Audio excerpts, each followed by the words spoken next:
Now, if you've ever thought like Google was listening to you, Google like is into like it's been uh Google has become that intrusive in like your daily life, like even conversations. Okay, sometimes you just had a conversation with a friend, family, and then the next moment you get online and you realize, oh, they're throwing some adverts, direct adverts at you, and you wonder, whoa, you haven't even chat, you haven't typed, you haven't texted, you haven't, the online browsing and all of that. But then, some way, somehow, they, someone is just being sneaky and intruding in your personal, affairs. If you ever thought this was scary, then wait till you try out like ChatGPT. I'm sure many of you might have seen, heard, read, about OpenAI's ChatGPT and all that it comes along with. Like, man, this is scary. Like, it's good, great. Like, it's a beautiful, beautiful like platform. But then scary as scary as man. Like, this app basically tells you everything you need. Okay, though some of the things like it's not up to like standard. Like, example, if you ask it to like write an essay for you, it's basically going to give you like write out an essay for you.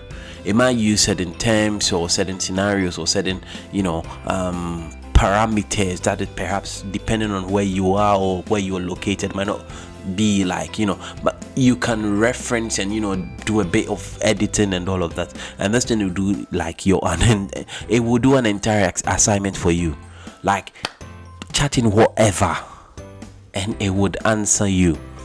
And if you go on the website, so it's basically an OpenAI, which most of you know, like it's a owned by co-owned with Elon Musk. Okay, and OpenAI's they tell, so if you get onto the website, it tells you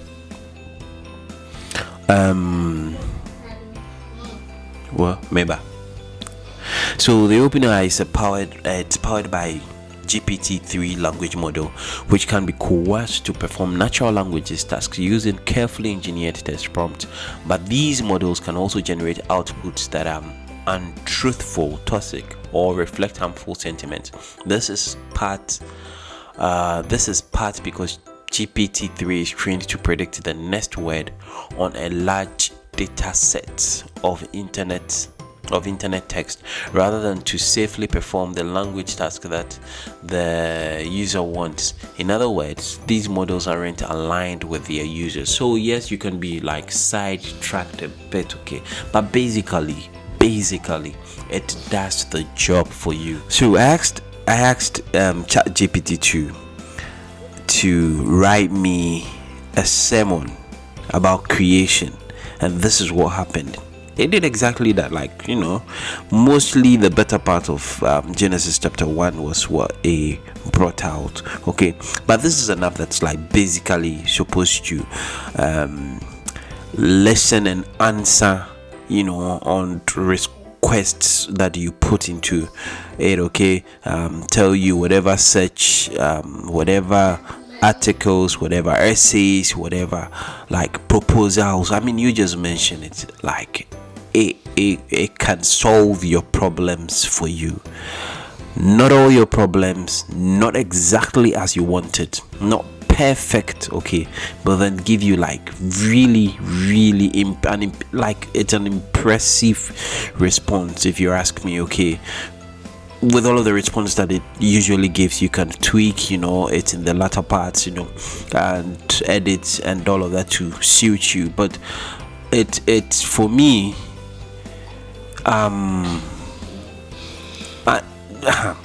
don't know how to rate it, but this is perfect. And then if you get onto if you go onto the website like OpenAI, they tell you all of the parameters within which the platform functions, all of the things that it does and what it can't do, and all of the biases, and I mean a lot more shortfalls. And so at this period, okay, it's supposed to be like a free app. You can sign on, get onto it, give it a try, and all of that. And in all the still gathering data.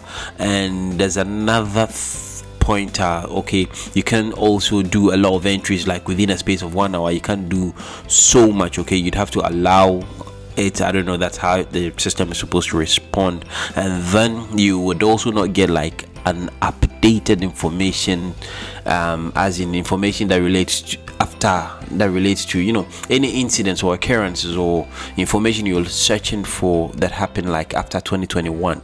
It's hard to come by those ones until with those shortfalls. I mean, that shouldn't be something that shouldn't make this app meet its intent. But on the whole, Charlie, this is going to change the game. This is going to change the game. Like, AI is really doing things.